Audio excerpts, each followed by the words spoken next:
حد يشمه عليكم يعني هتلاقوا لازم يقول لك البرفن ده اسمه ايه. انا بقول عليه برفن مستفز، يعني ما حدش هيشمه الا لازم يقول لك البرفن ده اسمه ايه.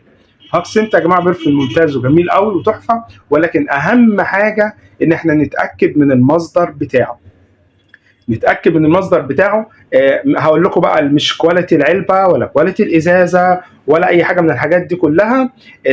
الخدمه المميزه بقى اللي احنا مقدمينها في الهاك سنت، سيبك بقى من كل الازازه ومن العلبه ومن الحاجات كلها التفاصيل الصعبه اللي احنا ممكن ما نوصلهاش، انما اسهل حاجه هنقدر نوصل لها هي شمخه البرفن. اداء البرفن يا جماعه من حيث الثبات، من حيث الفوحان، من حيث اتجاه البرفن نفسه، شمخه البرفن نفسها هتختلف فعلا. لو كان اي حد جاب فكر وجاب الهاك سنت قبل كده وهيفكر يجيبها من عندنا، يشمها ويجربها ويبعت لنا ويقول لنا فعلا رايه فيها ايه، لا يعني هيلاقوا اختلاف فعلا 100% تغيير يعني.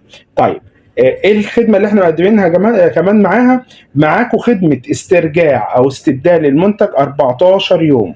يعني معاكم 14 يوم نقدر ان احنا نرجع المنتج او نستبدله في حاله لو المنتج فعلا ما نالش اعجابكم. ولكن احنا طبعا بنقدم الخدمه دي لان احنا واثقين من المنتج بتاعنا وعارفين قد ايه هو فعلا هيعجبكم، حاجه فعلا مختلفه.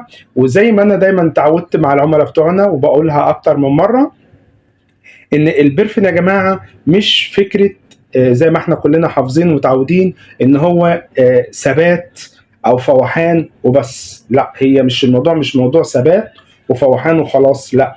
الاتجاه، شمخه البرفن كمان. يعني احنا دايما بنقول الشمخه نفسها لما بتشم البرفن لا بتحس ان هو فعلا حاجه لا مريحه وجميله.